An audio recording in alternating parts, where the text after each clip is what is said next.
எவ்வளோ மாறி இருக்குன்னு எந்த டெஸ்ட்டும் எடுக்க முடியாது. லேப் வந்து ரொம்ப தூரமாக இருக்குது, பரலோகத்தில் இருக்குது.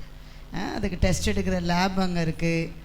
நர்ஸு டாக்டர் எல்லாம் பரலோகத்தில் இருக்காங்க, சரியா? அதனால் அங்கே போனால் தான் தெரியும். அதனால் பூமியில் இருக்கிற வரைக்கும் ஒவ்வொரு நாளும் நம்ம இருதயமும் நம்ம எண்ணமும் மாறணும், சரியா? வேறு மாதிரி மாறக்கூடாது, கர்த்தருக்குள்ளே மாறணும், ஓகேவா? சரி, இன்றைக்கி 5வது நாளும் நம்ம இருதயத்தை குறித்து கொஞ்ச நேரம் தியானம் பண்ணலாம். பெரிய பிரசங்கம் அல்ல, எல்லாரும் தெரிந்தது அறிந்தது. ஆனாலும் ஆவியானவர் உங்களோடு கூட பேசுவார். நான் வந்து பெருசாக காண்பிக்கிறது இல்லை, ஆவியானவர் தான். டோட்டலாக ஆவியானவர்கிட்ட கொடுத்துட்டேன். நீங்கள் தான் என் வாயை திறந்து என்னமும் பேசுங்க ஆண்டவரேன்னு சொல்லிட்டு தான் வந்திருக்கேன், சரியா? கர்த்தர் நிச்சயமாய் பேசுவார், நான் விசுவாசிக்கிறேன். இந்த இருதயத்தை குறித்து பார்க்கும்போது நம்முடைய இருதயம் எப்படி இருக்குது அப்படின்னு சொன்னால் பல வகையில் இருக்குது. சொல்லுங்கள். எல்லாருக்கும் இருக்கிறது ஒரு இருதயம் தான். யாருக்குன்னா 2 இருக்கா? நம்மக்கிட்ட கிட்னிலாம் 2 இருக்குது, காது 2, சில உறுப்புலாம் 2 ஆண்டவர் கொடுத்துருக்கிறார். ஒன்று வந்து செத்து போனாலோ, ஒன்று பலவீனப்பட்டாலோ, ஒன்று சப்போர்ட் பண்ணுறதுக்கு 2 உறுப்புலாம் சிலதில் இருக்குது. ஆனால் இருதயத்தை மாத்திரம் என்ன பண்ணியிருக்கிறாரு? ஆமாம், ஒன்றுலாம் ரொம்ப இம்பார்ட்டான பார்ட்டு நம்முடைய உடம்புல. அதுவும் இந்த இருதயம் ரொம்ப முக்கியம் அப்படின்னு சொல்லி வேதம் சொல்லுது. நமக்கும் நல்லா தெரியும். இருதயத்தில் ஏதாவது பிரச்சனை வந்தால் உடனே என்ன ஆயிடுறாங்க? மரித்து போகிறாங்க. ஸோ அப்படிப்பட்ட சூழ்நிலையை நம்ம இன்றைக்கி பார்க்குறோம். இப்போது இந்த இருதயம் வேதத்தில் எப்படிலாம் இருக்குது அப்படின்னு நிறைய இருக்குது. ஆனால் உங்களுக்கு ஒரு சாம்பிள் பீஸ் மாதிரி 5 இருதயத்தை காமிக்கிறேன். அந்த இருதயத்தை நம்ம பார்த்துட்டு வந்தால் தான் நம்ம சத்தியத்தை அறிஞ்சுக்கொள்ள முடியும், சரியா? வேகமாக எடுங்க. 5. இப்போ இந்த வசனத்தை வாசிக்க போகிறோம். அந்த வாசி முடிஞ்ச உடனே நீங்கள் தான் அது என்ன இருதயம்னு சொல்லணும், சரியா? முதல் வேகமாக எடுக்கலாமா? எரேமியா 17:9. எரேமியா 17ஆம் அதிகாரம் 9வது வசனம். திருக்குள்ளதும் மகா கேடுள்ளதுமா இருக்கு, ஓகேவா? இப்போ முதல் இருதயம் எப்படி இருக்கு? கிறுக்கு பிடிச்சது இருதயம். திருக்குள்ளது அப்படின்னா நம்ம ஊரில் சொல்லணும்னா கிறுக்கு பிடிச்சதுன்னு அர்த்தம், சரியா? அப்புறம் மகா கேடுள்ள இருதயம் முதல் இருதயம். 2வது இருதயம் யாத்திராகமம் 17. யாத்திராகம புஸ்தகம் 7ஆம் அதிகாரம் 13வது வசனம். யாத்திராகமம் 7ஆம் அதிகாரம். கர்த்தர் சொல்லி இருந்தபடி பார்வோனுடைய இருதயம் கடினப்பட்டது, அவர்களுக்கு செவி கொடுக்காம போனா. கர்த்தருக்கு ஸ்தோத்திரம். இப்போ 2வது இருதயம் என்னது?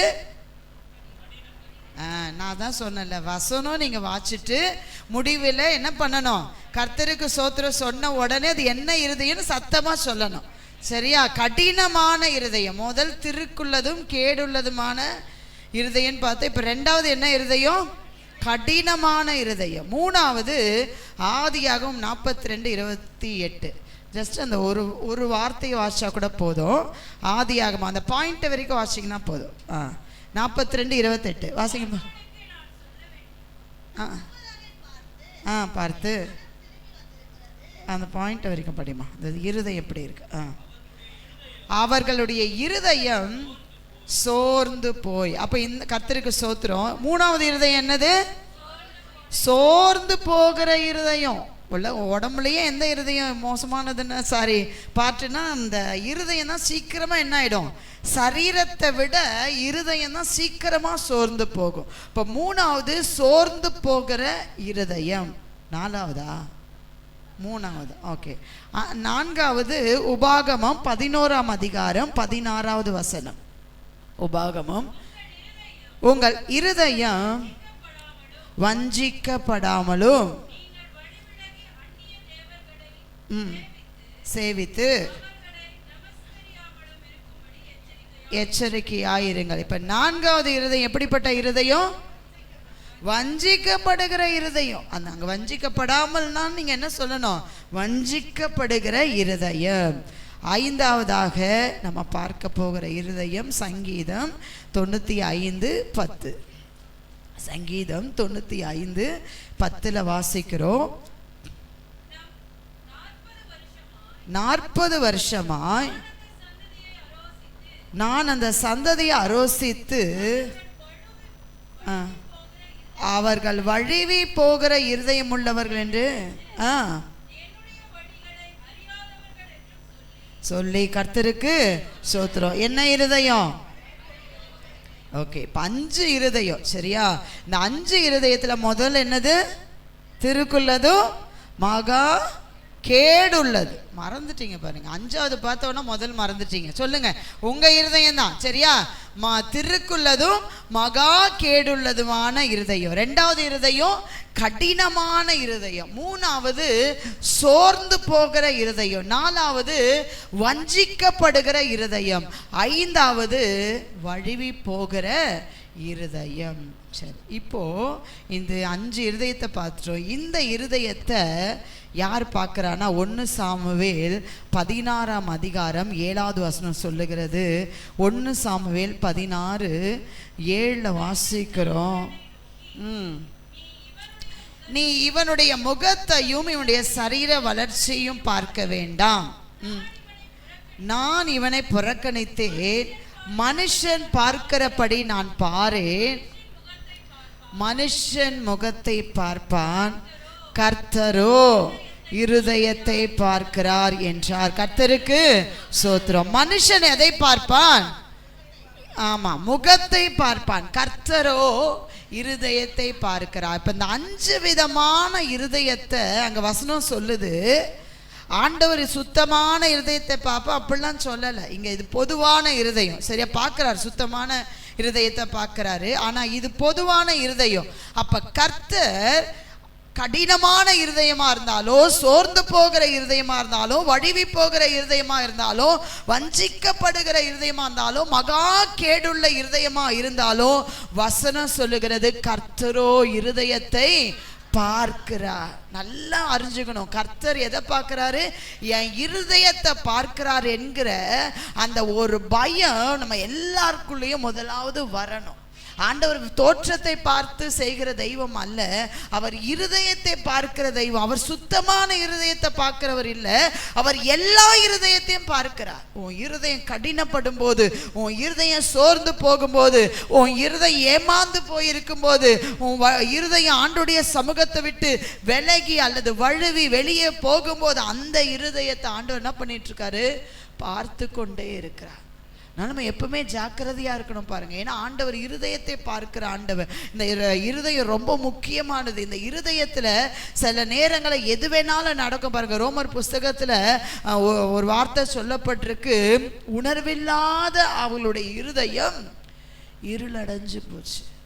உணர்வு வரலன்னா நீங்க புரிஞ்சுக்கணும், நம்ம இருதயம் என்ன ஆயிடுச்சு? இருள் அடைஞ்சு போச்சு. இந்த உணர்வு எப்போ தெரியுமா வரும்? இந்த 5 இருதயம் உங்களுக்கு நான் எக்ஸ்பிளைன் பண்ணணும்னு அவசியம் இல்லை, உங்கள் எல்லாருக்குமே தெரியும். ஆனால் இதுக்கு அப்புறம் தான் நான் சொல்ல போகிறேன். இந்த முதல் 1 ரோமர் புஸ்தகத்தில் 1ஆம் அதிகாரம் 21வது வசனத்தில் சொல்லப்பட்டிருக்கு, அவர்கள் தேவனை அறிந்தும் அவரை தேவன் என்று மகிமைப்படுத்தாமல் ஸ்தோத்தரியாமலும் இருந்து தங்கள் சிந்தைகளினாலே வீணரானார்கள். உணர்வில்லாத அவருடைய இருதயம் கர்த்தருக்கு ஸ்தோத்திரம். இந்த இடத்துல வாசிக்கிறோம், தேவனை அறிஞ்சிட்டாங்க. ஆனால் அவர் தேவன் என்று சொன்னால் அவருக்கு கொடுக்கிற கனம், மரியாதை, அவரை ஸ்தோத்தரிக்கிற ஸ்தோத்திரம் இதெல்லாம் செலுத்தாமல் நீங்கள் இருந்தீங்கன்னா உங்கள் இருதயம் இருளடைந்து போய்விடும். வசனம் அழகா தெளிவா இது புறஜாதிகளுக்கு, அதாவது தேவனை அறிந்து புதிதாய் சபைக்குள்ள வருகிற ஜனங்களுக்கு எழுதப்பட்ட ஒரு புஸ்தகம் ரோமர் புஸ்தகம். ஆண்டவரே அறிய அவருடைய யூத ஜனங்களுக்காக எழுதப்பட்ட புஸ்தகம் அல்ல, யூத அல்லாத ஜனங்களுக்கு எழுதப்பட்ட புஸ்தகம் தான் ரோமர் புஸ்தகம். இப்போ இவங்களை பத்தி பவுல் எழுதும்போது எப்படி தேவனை அறிஞ்சிட்டாங்க.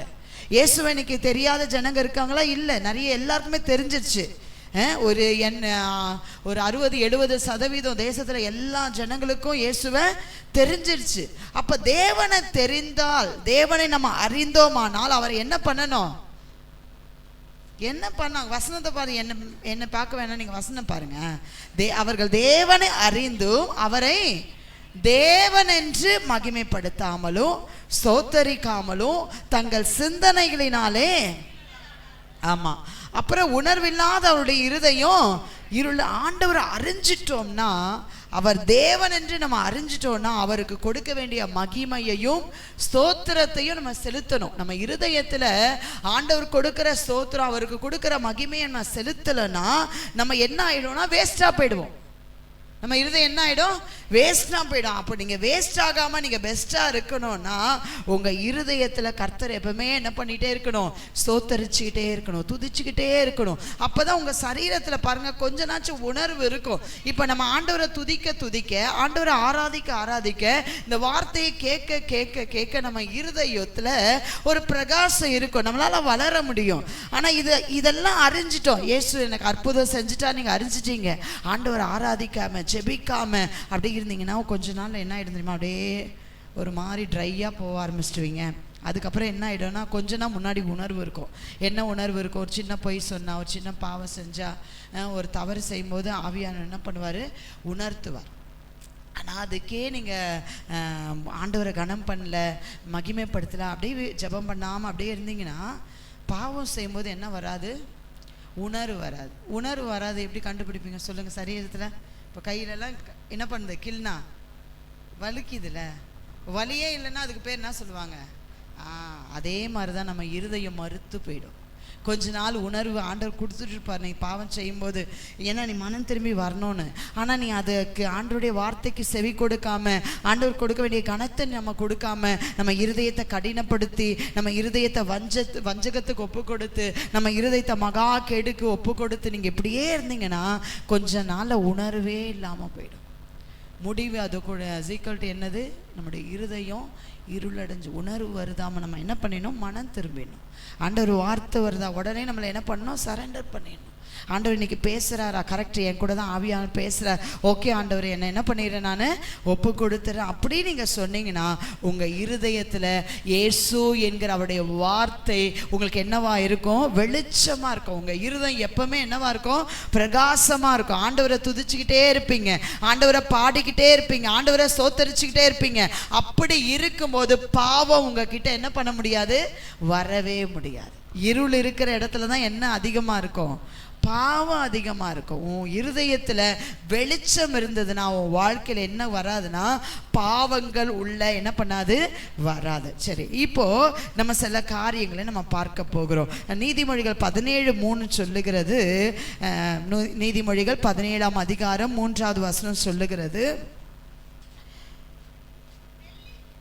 வெள்ளி குகையையும் பொன்னை புடமும் சோதிக்கும், இருதயங்களை சோதிக்கிறவர் கர்த்தர். இப்ப அடுத்த பகுதிக்குள்ள நம்ம போகலாம். நம்முடைய இருதயங்களை பார்க்கிறவர் முன்னாடி பார்த்தோம், சரியா?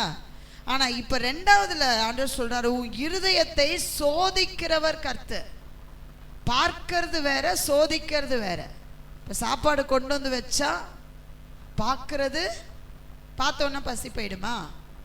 அதை என்ன பண்ணணும்? மென்று தின்னாதான், சோதிச்சு பார்த்தாதான் அதோடைய ருசி தெரியும். அதே மாதிரிதான் கர்த்தர் முன்னாடி உன் இருதயத்தை பார்த்தாரு. இப்ப ஆண்டவரை ஆராதிச்சு துதிச்சு நீ ஆண்டவருக்குள்ள பிரகாசமா இருக்கும்போது ஆண்டவர் நம்முடைய இருதயங்களை சோதிக்கிறார். நீங்க நல்லா கேட்கலாம் என்னை பார்த்து, அதான் உள்ள பிரகாசம் இருக்கே, அங்கதான் உள்ள வெளிச்சம் இருக்கே, நாங்க தான் பாவத்தெல்லாம் விட்டு மனம் திரும்பி ஆண்டவரை சோத்தரிச்சு துதிச்சுக்கிட்டே இருக்கிறோமே, ஏன் ஆண்டவர் எங்களை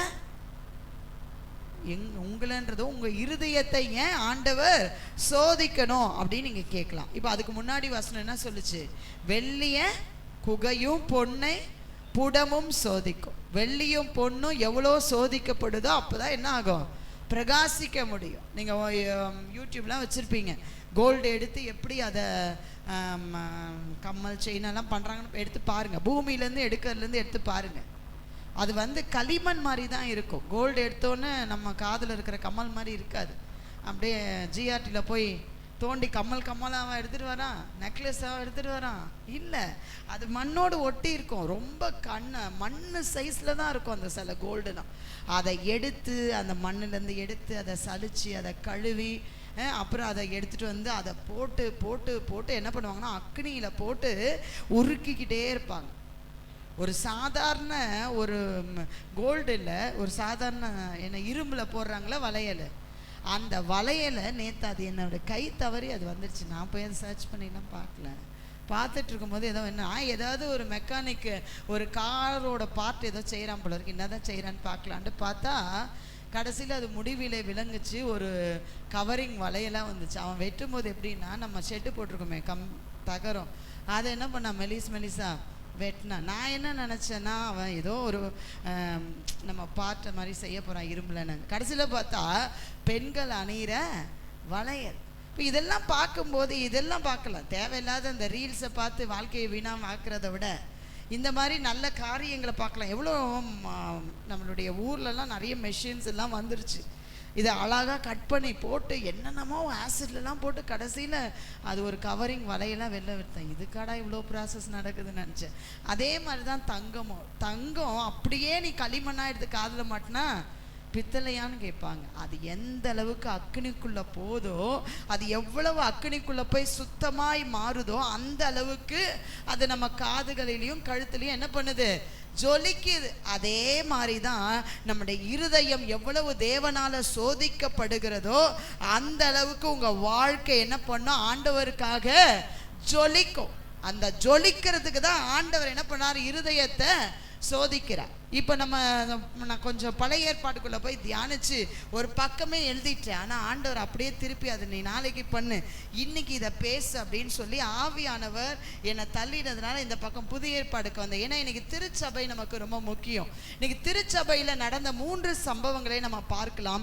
தெரிந்தாலும் அதில் உள்ள ஆழமான காரியங்களை நம்ம பார்க்கலாம். முதலாவது அப்போஸ்தலர் நடபடிகள் 8ஆம் அதிகாரம் 21வது வசனத்திலிருந்து 24வது வசனம் வரைக்கும் நம்ம யாராவது ஒருத்தர் வாசிக்கலாம். அவனுடைய இருதயம் தேவனுக்கு முன்பாக செம்மையாயிராதபடியினால் பாகமும் இல்லை. ஆகையால் விட்டு மனம் திரும்பி தேவனை வேண்டிக்கொள்.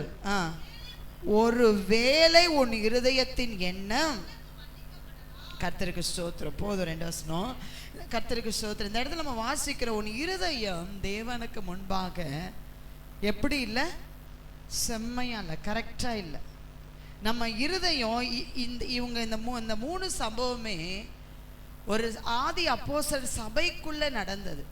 இயேசு கிறிஸ்து உயிர்த்தெழுந்து அவர் பரலோகத்துக்கு போனதுக்கு அப்புறம் பரிசுத்த ஆவியானவர் ஊற்றப்பட்ட நாள் முதற்கொண்டு நம்ம ஆண்டவர்கிட்ட நம்ம இந்த ஜீவ வார்த்தை ஏஜி சபை ஆண்டவர்கிட்ட போற வரைக்கும் அது என்ன காலம், சபையின் காலம். சரியா? இப்ப நம்ம ஆதி திருச்சபையில நடந்த காரியங்களை தான் இப்ப பார்க்கிறோம். இப்ப பிலிப்பு இருந்த சபையில பிலிப்பு போய் சுவிசேஷ ஊழியத்தை செய்து அங்க அநேக ஜனங்களை ஆதாயப்படுத்தி நம்மளை போல ஒரு கூட்டத்துல ஆண்டவரை ஆராதிச்சு கொண்டு இருக்கிறாங்க. பாட்டு பாடி நல்லா நீங்க பண்ண மாதிரி நல்லா பாட்டெல்லாம் பாடி ஆராதனை பண்ணி எல்லாம் பண்ணிட்டு இருக்காங்க. அப்போ பேதுரு அங்க வரும்போது எல்லாரும் பாடுறாங்க, ஜெபிக்கிறாங்க, எல்லாம் பண்றாங்க. ஆனா அவங்களுக்குள்ள என்ன இல்லை, ஆவியானவர் இல்லை, அபிஷேகம் இல்லை. அப்போ அதனால பேதுரு என்ன பண்றாரு, கரங்களை வைத்து எல்லாருக்காகவும் என்ன பண்றாரு, ஜெபிக்கிறாரு. அப்ப பரிசுத்த ஆவியானவர் எல்லாரையும் என்ன பண்ணார், நிரப்பிட்டு இருந்தார். சரியா? இப்போ இந்த சபைக்குள்ள ஒரு மனுஷன் இருந்தான். அவன் மந்திரவாதி. என்ன ஆவாதி? ஆமா, மதவாதி, மந்திரவாதி. அவன் என்ன பண்ணியிருக்கிறான், ஏதோ ஒரு அற்புதம் அவனுக்கு பிலிப்பு ஜெபம் பண்ணும்போது என்ன ஆயிடுச்சு, நடந்துருச்சு. அதனால சபைக்குள்ள வந்துட்டான். வந்தவனுக்குள்ள பாருங்க ரட்சிப்பு பூரணமாகலை. அந்த இடத்துல வரான், எனக்கு ஒரு அற்புதம் நடந்துருச்சு, அதனால நான் ஆண்டவர் ஆராதிக்கணும்னு ஆலயத்துக்குள்ள இருந்து அந்த ஜெபத்துல ஆராதிச்சுட்டு இருக்கிறார். அவ்வளவுதான் அவருடைய நிலைமை. ஆனா பேதுரும் யோவானும் கைகளை வைத்து ஜெபிக்கும் போது பரிசுத்த ஆவியானவர் நிரப்புகிறதை அவன் பார்த்த பொழுது அவன் மைண்ட்ல என்ன வந்துச்சுன்னா, இந்த வரத்தை நம்ம எப்படியாவது பணத்துல வாங்கிடணும், பணத்துல என்னத்தை வாங்கிடணும், வரங்களை வாங்கணும்னு சொல்லி அவங்க கிட்ட போய் கேட்கும் போது பேதுருக்கு ரொம்ப கோவம் வந்து சொல்றாரு, உன் இருதயம் சரியா இல்லை. நம்முடைய இருதயம் ஆண்டோடைய வார்த்தை கேட்கும் போது என்னவா மாறணும், சரியா மாறணும், கரெக்டா இருக்கணும். நம்முடைய இருதயம் எல்லாத்தையுமே பணத்துல ஆதாயம் பண்ணலாம் அப்படின்ற எண்ணங்கள் நமக்குள்ள என்ன பண்ணக்கூடாது, முதலாவது வரக்கூடாது. வரங்கள் பணத்துல கிடைக்காது. நமக்குள்ள இருக்கிற கனிகள் பணத்தினால வாங்க முடியாது. நம்ம எத்தனை கோடி காணிக்கை கொடுத்தாலும் ஆண்டவர் இவங்க 2 கோடி பணம் காணிக்கை கொடுத்துருக்காங்க, அதனால இவங்களுக்கு 12 வரமும் கொடுப்பான்னு எந்த திருச்சபைக்கு ஆண்டவர் கொடுத்தது கிடையாது. அப்போ வரத்தை பணத்தினால என்ன பண்ண முடியாது, சம்பாதிக்க முடியாது. ஆனால் அந்த சீமோனுடைய எண்ணம் எப்படி இருந்ததுன்னா, அவனுடைய இருதயம் எப்படி இருந்ததுன்னா, இவங்க எப்படி கையை வைக்கிறாங்களோ அதே மாதிரி நானும் என்ன பண்ணணும், கையை வச்ச உடனே எல்லாரும் ஆவியில நிரம்பி என்ன பண்ணணும், ஜெபிக்கணும் என்ற தவறான இருதயம் அவனுடைய எண்ணம் இருந்ததுனால அந்த இடத்துல பேதுரு சொல்றார், நீ பிச்சினாலும் கசப்பினாலும் என்ன பண்ணிருக்கிற, அகப்பட்டு இருக்கிற. பிச்சினா ரொம்ப கசப்பு, கசப்புக்கு பிளஸ் ரொம்ப கசப்புன்னு சொல்லுவாங்க. அப்ப அந்த அளவுக்கு மோசமான இருதயம் நான் சொல்றேன் வெளியில இல்லை, சபைக்குள்ள ஜெபத்துல இருக்கிற ஜனங்களுக்குள்ள. அந்த சமாரியா பட்டணத்துல போய் பிலிப்பு அநேக அற்புதங்களை செய்து நிறைய ஜனங்க கூடி இருக்கிறாங்க, ஏதோ 2-3 பேர் இல்லை. அப்ப யோசிச்சு பாருங்க, அவ்வளோ ஜனங்க கூடி ஆராதிச்சாலும் இந்த சீமோனுடைய இருதயம் என்னவா இல்லை, சரியா இல்லை. நம்ம சபைக்குள்ள இருக்கலாம், பாட்டு பாடலாம், ஆராதனை பண்ணலாம், ஆனா நம்முடைய எண்ணங்கள், நம்முடைய இருதயம் தேவனுக்கு நேரா சரியா இருக்கிறதா? இன்னைக்கு வரங்களையும் கனிகளையும் நீ பணத்தினால சம்பாதிக்க முடியாது. நீ உன் முழங்காலை முடக்கி உன் இருதயத்தை ஆண்டவருக்கு முன்னாடி சரியாக்கி, ஆண்டவரே நம்முடைய கனிகளினால் நிரப்புங்க, உடைய வரங்களினால் என்னை நிரப்புங்கன்னு சொல்லி உன் இருதயத்தை தாழ்த்தி ஜெபித்தால் மாத்திரம்தான் நீங்க வரங்களையும் கனிகளையும் பெற்றுக்கொள்ளலாம். தவிர ஒரு நாள் வரத்தை பணத்தினால் என்ன பண்ண முடியாது, பெற்றுக்கொள்ள முடியாது. நம்ம இருதயம் ரொம்ப முக்கியம். ஆலயத்துக்குள்ள வரும்போது நம்முடைய இருதயம், இப்போ மற்றவங்க ஜெபிக்கும் போது, மற்றவங்க ஆராதிக்கும் போது நம்முடைய இருதயம் எப்படி இருக்கு, கரெக்ட் பண்ற இருதயமா இருக்கா, இல்லை இணைந்து ஜெபிக்கிற இருதயமா இருக்கான்னு சோதிச்சு பாருங்க. கர்த்தர் சோதிச்சா ரொம்ப கஷ்டம், நம்மளே சோதிச்சு பார்க்கிறோம். வசனம் சொல்லுது, ஒவ்வொரு நாளும் ஆண்டவர் சமூகத்துக்கு வரும்போது நம்மை நாமே சோதித்தால் நமக்கு என்ன இல்லை, நியாய தீர்ப்பு இல்லை. நம்மை நாமே ஆராய்ந்து பார்க்கணும். இருதயம் ரொம்ப முக்கியம். இந்த இருதயத்தை ஆராய்ந்து பார்த்து, ஆண்டவரே என் இருதயம் நம்ம என்ன வெளியில இருந்தா வரும், கொஞ்சம் ஒட்டிக்கும் பாருங்க. அந்த கோல்டு கூட எப்படி களிமண், துரும்பு, குப்பை, அழுக்கு இதெல்லாம் ஒட்டிட்டு வர மாதிரி தான் கோல்டு வரும். நீங்க வரும்போது அப்படிதான் வந்திருக்கீங்க. ஆனா ஆலயத்துக்குள்ள வந்தோம், நீ குப்பையோடு களிமண்ணோடு அழுக்கோடு நீ இருந்தனா உன் இருதயம் எப்படி இருக்காது, செம்மையா இருக்காது. ஆனால் அதை நம்ம ஆராய்ந்து பார்க்கணும். தேவ சமூகத்துக்கு வரும்போதெல்லாம் நம்முடைய இருதயத்தை ஆராய்ந்து பார்த்தால் நமக்கு அதிக பலன் உண்டு. பாருங்க, அந்த இடத்துல பேதுரு சொல்ற அந்த வார்த்தையை வாசிங்க. அதற்கு சீமோன், நீங்கள் சொன்ன இந்த காரியங்கள் ஒன்றும் எனக்கு நேரிடாதபடிக்கு எனக்காக கர்த்தரை. பயம் வந்துருச்சு. என்ன வந்துருச்சு? ஆமா, பயம் வந்த உடனே ஐயோ நீங்க சொன்ன காரியம்லாம் எனக்கு வேணாம். இப்ப பயம் இப்ப வர்றதுக்கு முன்னாடியே நமக்கு என்ன வந்துடணும், ஆண்டவர் தண்டிச்சிட்ட உடனே நமக்கு என்ன வரக்கூடாது. இன்னைக்கு நிறைய பேருக்கு தண்டனை வந்தவொடனே தான் பயம் வருது. தண்டிக்கிறதுக்கு முன்னாடி அவர் அன்பா சொல்லும் போதே நம்ம கீழ்ப்படிஞ்சிட்டோம்னா எவ்வளோ நல்ல ஆண்டவர் தெரியுமா. நம்ம அன்பா ஆண்டவர் நமக்கு சொல்றாரு, இதை செய், இதை பண்ண. இந்த மாதிரி இந்த சீமோனை மாதிரி ஏதாவது ஒரு நமக்கு கஷ்டமான காரியம் வரும்போது நம்ம ஒப்பு கொடுக்குறோம். ஆண்டவர் நமக்கு அன்பாக சொல்லி கொடுக்குறார், நீ ஆலயத்துக்குள்ளே வந்திருக்க, உன் இருதயம் எப்படி இருக்கணும், கரெக்டாக இருக்கணும். பணத்தினால ஆதாயப்படுத்தினான்னு வெளியில் இருக்கிற அந்த ஆவி. ஏன்னா அந்த சீமோன் இதுக்கு முன்னாடி எப்படி இருந்தான், அவர் மந்திரவாதி. மந்திரவாதிலாம் படித்தாதான் மந்திரம் வரும், அது ஒரு பேய். அது இருந்தாலும் இந்த மாய வித்தை செய்கிறதுலாம் என்ன பண்ணணும், படிக்கணும். கடந்த நாட்களில் ஒரு யூடியூப்பில் ஒரு சாட்சி கேட்டுன்னு நினைக்கிறேன், அது நான் போட்டேன்னா எனக்கு ஞாபகம் இல்லை.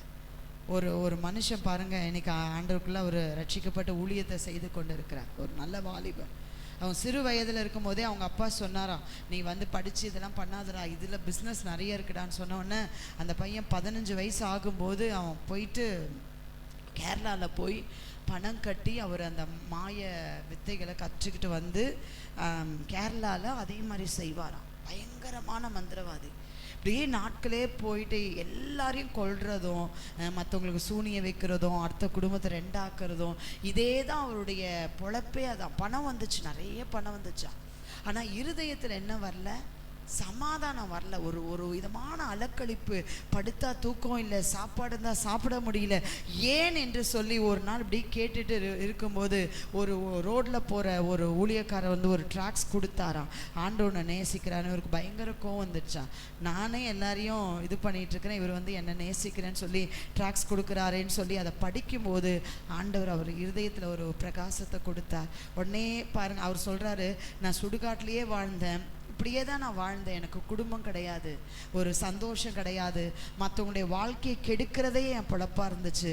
ஆனால் அந்த வார்த்தை, அந்த ட்ராக்ஸில் இருக்கிற வார்த்தை என்னை தொட்டது. நான் தேடி அவரை தேடி போனேன், எனக்காக ஜெபிங்கன்னு சொல்லி நான் கேட்டேன். அவர் ஜெபிக்கும் போது என்கிட்ட இருந்த அந்த பொல்லாத ஆவிலாம் போச்சு, எனக்குள்ளே சமாதானம் வந்துச்சு. சபையில் ஆண்டவரை ஏற்றுக்கொண்டேன், ஞானஸ்தானம் எடுத்தேன். இன்னைக்கு கணவன் மனைவி 2 பிள்ளைகளோடு கூட ஒரு ஊழியத்தை, ஆண்டுடைய தேவனுடைய ராஜ்யத்தை கட்டி கொண்டிருக்கிற ஒரு தெய்வ மனுஷன் சொல்லி நான் யூடியூப்ல தான் அந்த சாட்சியை கேட்டேன். இன்னைக்கு பாருங்க, இந்த ஒருவேளை சீமோன் கூட இப்படி கூட வந்திருக்கலாம், ஆனா அவனுடைய இருதயம் மாறல.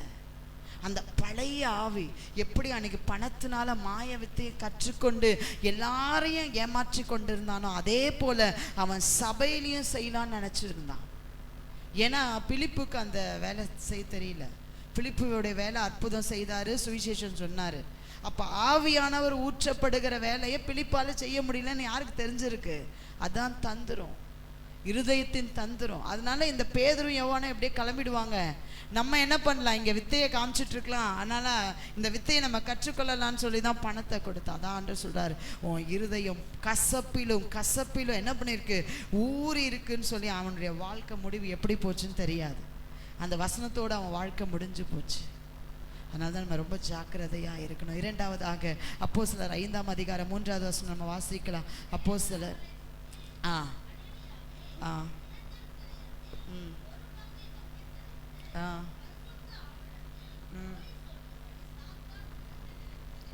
கர்த்தருக்கு ஸ்தோத்திரம். 2வது நம்ம பார்க்கிறோம், அனனியான்கிற மனுஷன் சாத்தான் பொய் சொல்லும்படி சாத்தான் உன் இருதயத்தை நிரப்பினது என்ன? 2வது நம்ம பார்க்கிறோம், பொய்யினால பிசாசு இன்னைக்கு இருதயங்களை நிரப்புகிறான். பொய், இந்த பொய் பாருங்க, பொய் உதடு கர்த்தருக்கு உண்மையாய் பேசுகிறவர்களிடத்தில் தேவன் பிரியமாயிருக்கிறார். உண்மையை பேசினா நம்ம மேல ஆண்டு எப்படி இருக்கிறாரு, பிரியமாயிருக்கிறார். பொய் உதடு இது பாருங்க சபைக்குள்ள இருக்கு, வெளியில பேசல, சபைக்குள்ள இருக்கிற காரியத்தை பேசுற. பொய் உதடு நமக்கு ஒரு நாள் என்ன பண்ணக்கூடாது, இருக்கக்கூடாது. கணவன் மனைவி அண்ணன் சப்பிரால் இவங்க இந்த சம்பவங்களுக்கு தெரியும், இருந்தாலும் புதிதாக இருக்கிறவர்களுக்காக சொல்றேன். அவங்க 2 பேரும் கணவன் மனைவி, இவங்க 2 பேரும் தங்களுடைய நிலத்தை விற்று அதை கர்த்தருக்கு காணிக்கையா கொண்டு வர ஒரு காரியம் தான் இது. அனனியா காணிக்கையா கொண்டு வரார். யார்கிட்ட கொண்டு வராரு? பேதுருக்கிட்ட. சபைக்குள்ள வராங்க காணிக்கை எடுத்துக்கொண்டு வரும்போது அங்க வசனம் சொல்லுது, அவங்க 2 பேரும் ஹஸ்பண்ட் அண்ட் ஒய்ஃப் 2 பேரும் அந்த நிலத்தை விற்கிறாங்க. விற்று வசனம் சொல்லுது, அவன் மனைவி அறிய ஒரு பங்கை எடுத்து என்ன பண்ணா, வச்சுக்கிட்டான். தேவன் அறிய ஒரு பங்கு எடுத்து வச்சிருந்தா கூட அவன் செத்துருக்க மாட்டான். கொஞ்சம் அப்படி யோசிச்சுப்பாங்க. தேவன் ஆண்டவர்கிட்ட கேட்டுக்கலாம், ஆண்டவரே நான் பாதி உங்களுக்கு கொடுத்துட்றேன், பாதி நான் என்ன பண்ணிக்கிறேன் வச்சுக்கிறேன்னு சொல்லி, ஆண்டவரே உங்களை அறிய நான் அதை வைக்கிறப்பானா கூட அவன் சபையில் இருந்திருப்பான். ஆனா தன் மனைவி அறியத்தக்கதான ஒரு பங்கை எடுத்து அவன் என்ன பண்ணா, வீட்டில் ஒளிச்சு வச்சுட்டு 50% 50% வீட்டில் இருக்கு, 50% கையில் எடுத்துக்கொண்டு அவன் ஆலயத்துக்கு போகிறான். போய் பேதுருடைய பாதத்தில் வைத்து அதை அவன் வைக்கிறான். வைக்கும் பொழுது பேதுரு கேட்ட ஒரு கேள்வி, என்ன கேள்வி கேட்டாரு? எப்பா, நிலத்தை இவ்வளவு கிரயத்துக்கு தான் வித்தீங்களா? பேதுருவோட ப்ராப்பர்ட்டி யாரு? பேதுருவோட நிலம் கிடையாதுங்க. பேதுரு கேள்வி கேட்கிறாருன்னா, நான் இப்ப என் நிலமா இருந்தா இந்த பாப்பா விக்குதுன்னா நான் கேட்கலாம். நல்லா யோசிங்க அந்த வசனத்தை. பேதுரு கேட்கிறாரு, நிலத்தை இவ்வளவுக்கு தான் வித்தீங்களா? அதுக்கு அவர் என்ன சொல்லணும்? நீங்களா இருந்தா என்ன சொல்லுவீங்க? இல்லன்னு முடிச்சிடுவீங்க. அடுத்த சொல்லுங்க. குழம்பு வச்சேன், குழம்பு எடுத்து நான் வீட்டுல வச்சேன் அப்படின்னு சொல்றோம்ல. ஆனா இவர் என்ன சொல்றாரு? ஆம் இவ்வளவுக்கு தான் அப்படின்னு என்ன பண்றாரு, சொல்லிட்டார். இப்போ இந்த அந்த நிலம் யாருடையது? நல்லா கவனிங்க. அந்த நிலம் யாருடையது? அனனியா சப்பீராளுடைய. நிலத்தை வித்த பணம் யாருடையது? அனனியா சப்பீராளுடையது தான். சரியா? இப்போ அவங்களுக்கு கொடுக்கிற இருதயத்தை ஆண்டவர் கொடுத்துருக்கிறாரு. அவங்க கொடுக்கணும்னு வந்துட்டாங்க. இவ்வளோ நல்ல காரியங்கள் இருந்தும் பாருங்க, அவங்க ஆசீர்வாதத்தை சொந்தரிக்க முடியலை. இப்போ இங்கே பிரச்சனை என்னன்னா, அதுக்கு முந்தின வசனத்தில் நம்ம வாசிக்கும் போது 4ஆம் அதிகாரத்தில் பார்க்கும்போது கொஞ்சம் அப்படி மேலே வாங்கல, 4:35 வாசிக்கிறோம். அப்போஸ்தலருடைய பாதத்தில் வைத்தார்கள். முந்தின வசனம் வாசிமா 34.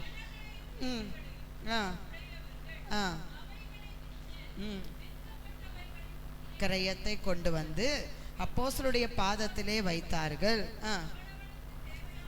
தக்கதாய் பகிர்ந்து கொடுக்கப்பட்டது, ஒன்றும் குறைவாயிருந்ததில்லை.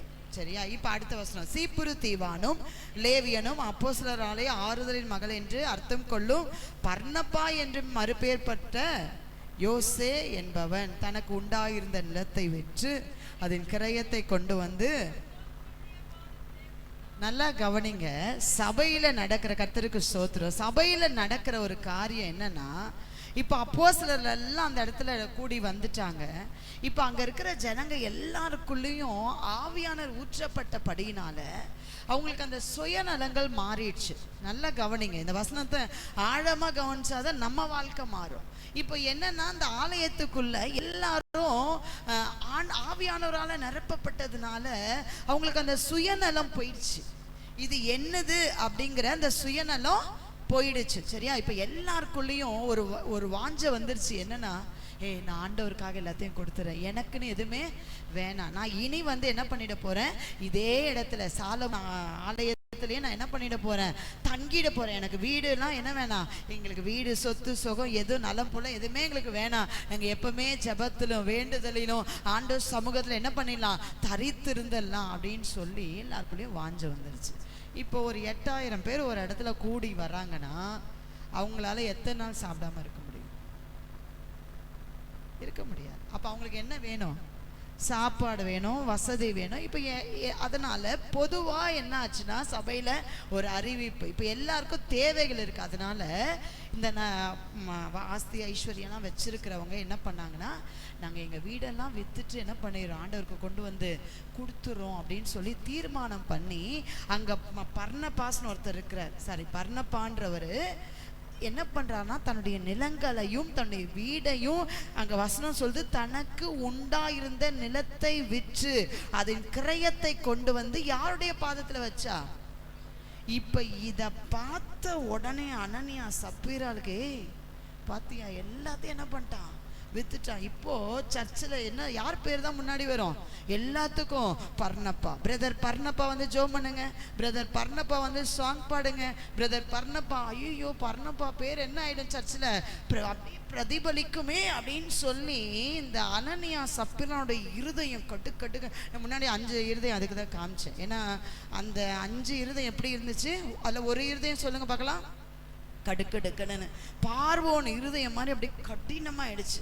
இனிமே இந்த பர்னப்பான்ட்டு என்ன யார் சொல்ல போறாங்க? Pastor Peter and pastor John எல்லாம் என்ன பண்ண போறாங்க, சொல்லிக்கிட்டே இருக்க போறாங்கன்ட்டு இந்த அனனியா சப்பீராளுக்குள்ள அந்த இருதய கடினத்துல போய் நிலத்தை வித்துட்டாங்க. நிலத்தை வித்துட்டு 2 பேரும் டிஸ்கஸ் பண்றாங்க, நாளைக்கு சர்ச்சுக்கு மூட்டு கொரோனா திருப்பி வந்துருச்சுன்னா நம்ம என்ன பண்ற, திருப்பி வீடு வேணும்ல நமக்கு தங்கறதுக்கு, அதனால கொஞ்சம் வச்சுடு, நம்ம சர்ச்சுக்கு போகலாம். அங்க கேட்பார் பேதுரு, இவ்வளவுதான் வித்தியானா ஆமா அப்படின்னு சொல்லிட்டு இவர் என்ன பண்றாரு, அனனியா, ஏன்னா இப்போ கிரையும் வந்துருச்சுல, இப்போ ஸ்டார்டிங் ப்ரேயருக்கே வந்துட்டார்.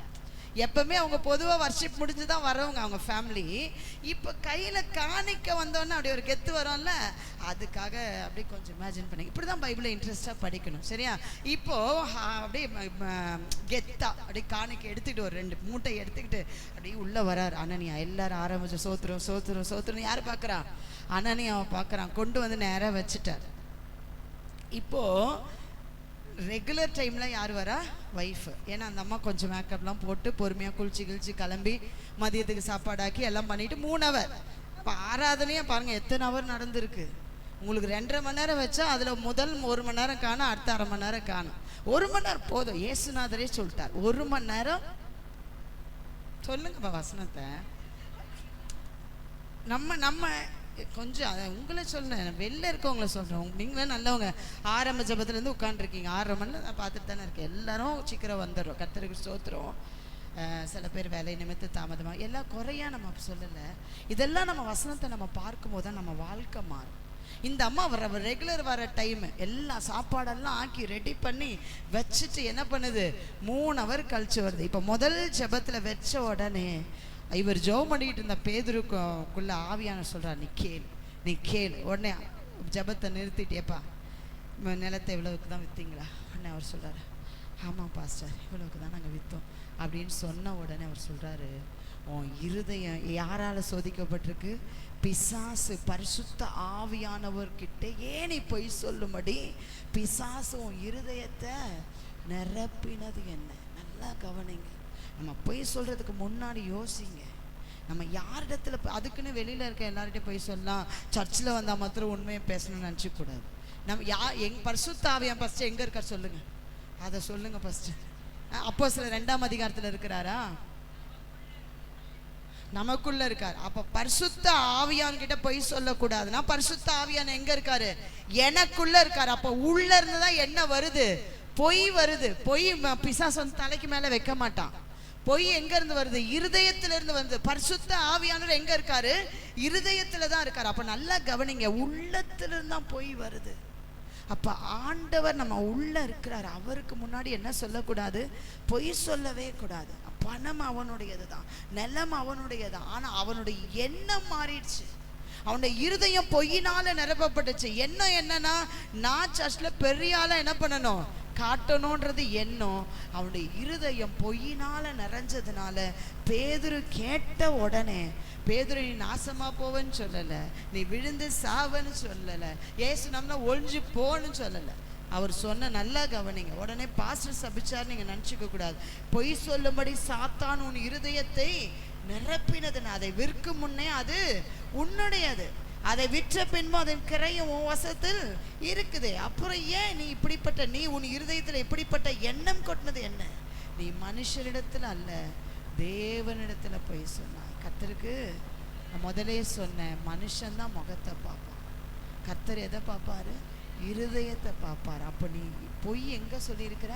கர்த்தர் இருதயத்தை பார்க்குற தேவனிடத்துல சொன்னபடினாலே அப்படின்னு சொன்ன உடனே அனனியா இந்த வார்த்தைகளை கேட்ட உடனே அவன் என்ன பண்ணா? விழுந்து ஜீவனை விட்டான். இவைகளை கேள்விப்பட்ட யாவருக்குள்ள என்ன வந்துச்சு? பயம். 7வது வசனம் சொல்லுது, ஏறக்குறைய 3 மணி நேரம் கழிச்சு அவனுடைய மனைவி எது தெரியல, வீட்டுக்கார இறந்ததே தெரியாம ஆலயத்துக்குள்ள வந்துச்சு.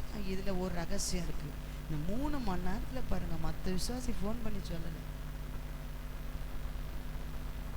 நம்ம ஆட்களான ஃபர்ஸ்ட் ஓடிப்போம். சர்ச்சில் என்னாச்சு தெரியுமா, அவன் புருஷன் செத்துட்டான்னு என்ன பண்ணியிருப்பாங்க? என்ன யோசிப்பாரு, நேச்சுரலாக யோசிப்பாரு. அதுதான் இங்கே நடக்கிற சபையில் நடக்கிற காரியங்களை நம்ம என்ன பண்ணக்கூடாது? முதலாவது வெளியில் அறிவிக்கக்கூடாது. அதுவும் சொந்த பிள்ளையா இருக்கலாம், ரட்சி பிள்ளையா சொல்லாத. சபைக்குள்ள ஆவியானவர் சில நேரங்கள்ல நம்மளை ஆண்டவர் செலக்ட் பண்ணியிருப்பார், நம்மளை ஜெபிக்கிற ஒரு பர்சனை ஆண்டவர் வச்சிருப்பார். அவங்க கிட்ட ஊழியக்காரங்க சில காரியங்களை சொல்லும் போது அவங்க தான் அதை இருதயத்துல வச்சு என்ன பண்ணணும்? ஜெபிக்கணும். அதை போய் என்ன பண்ணக்கூடாது? வெளியில சொல்லக்கூடாது. இந்த நடந்த சம்பவம் யோசிச்சு பாருங்க. சபையில நடந்த சொல்ற 3 மணி நேரம் ஒய்ஃபுக்கு தெரியல. அந்த அம்மா உள்ள வரும்போதாச்சும் படிக்கட்டுல யாராவது என்ன பண்ணிருக்கலாம்? ஒருத்தன் வாய் திறக்கல. பயம். அதான் கர்த்தருக்கு பயப்படுகிற பயம். ஒருத்தர் வாய் திறக்கல. இந்த அம்மா வந்த உடனே பேதுரு அதே கேள்வியை கேட்கிறார், நிலத்தை இவ்வளவுக்கு தானா, எனக்கு சொல் அப்படின்னு. இந்த அம்மா என்ன சொல்லுது? இவ்வளவுக்கு தான் அப்படின்னு சொன்ன உடனே பேதுரு அவளை நோக்கி, கர்த்தருடைய ஆவியை சோதிக்கிறதுக்கு நீங்கள் ஒருமனப்பட்டது என்ன? இதோ உன் புருஷனை அடக்கம் பண்ணினவருடைய கால்கள் உன்னையும் வெளியே கொண்டு போவார்கள். கர்த்தருக்கு ஸ்தோத்திரம். இவ்வளவு பயங்கரமான காரியம், பயமா இருக்கு. இதெல்லாம் வாசிக்கும் போதே பயமா இருக்கு. ஆண்டவருடைய இருதயத்தை என்ன பண்றாங்க? சோதிக்கிறாங்க. பொய் சொல்லி என்ன பண்ணக்கூடாது? ஒருவேளை உன் கணவர் ஆண்டவருக்கு விரோதமா பேசினா மனைவி என்ன சொல்லணும்? இது தவறுன்னு சொல்லணும். அதே மாதிரி மனைவி செஞ்ச புருஷன் என்ன பண்ணணும்? தவறுனா தவறுதான். ஒரு நாள் நான் சொல்ற பாருங்க, பாவத்துக்கு ஒருமனப்படாதீங்க, பொய் சொல்றதுக்கு ஒருமனப்படாதீங்க, தேவனுடைய ஆவியை சோதிப்பதற்கு நீங்க என்ன பண்ணாதீங்க, ஒருமனப்படாதீங்க. தேவனுடைய காரியங்களை ஒரு நாளும், ஒருவேளை பிள்ளைகள் தான் அப்பா இதெல்லாம் செய்யக்கூடாதுன்னு பிள்ளைகள் சொன்னா, ஆமா ராஜா அழகா சொல்லுதுன்னு சொல்லாத, அது ராஜா இல்லை, அது கூஜா. ஆண்டருடைய வார்த்தைக்கு விரோதமா, அது புருஷனா இருக்கலாம், பெற்றோரா இருக்கலாம், மனைவியா இருக்கலாம், சொந்தங்களா இருக்கலாம், யாரா இருந்தாலும் உனக்குள்ள யார் இருக்கா, பரிசுத்த ஆவியானவர் இருக்கிறார். அவருக்கு தெரியும் நான் கரெக்டா இருக்கணும், ஆண்டவரே நான் உங்களுக்கு முன்னாடி உண்மையா இருக்கணும், ஆம்னா ஆம் சொல்லணும், இல்லைன்னா ஆமா. வசனம் சொல்லுது, அழகா சொல்லுது பாருங்க, இது இல்லைன்னா அதெல்லாம் என்ன ஆயிடும், தீமையினால முடிஞ்சிடும். உள்ளதை உள்ளதென்றும் ஆமா, இதெல்லாம் என்ன ஆயிடும், நீங்க இதெல்லாம் மீறி சொன்னீங்கன்னா அது தீமையினால உண்டாகணும் வசனம் சொல்லுது. இந்த மனைவியும் கொண்டு போய் என்ன பண்றாங்க, அடக்கம் பண்றாங்க. சபையார் எல்லாருமே கேள்விப்பட்ட போது யாவருக்கும் மிகுந்த பயம் உண்டாயிற்று. கர்த்தருக்கு ஸ்தோத்திரம். ஒரு நாளும் கர்த்தருடைய ஆவியை சோதிப்பதற்கு குடும்பங்களில் ஒருமனப்படாதீங்க. ரெண்டாவது, ஆண்டுடைய வார்த்தைக்கு என்ன, உங்கள் இருதயத்தை சோதிக்க, பிசாசு சோதிக்க விடாதீங்க. ஆண்டுடைய வார்த்தையினால உங்கள் இருதயத்தை என்ன பண்ணுங்க, காத்துக்கொள்ளுங்க. மூன்றாவதாக யோவான் சுவிசேஷம் 13ஆம் அதிகாரம் 2வது வசனம் சொல்லுகிறது,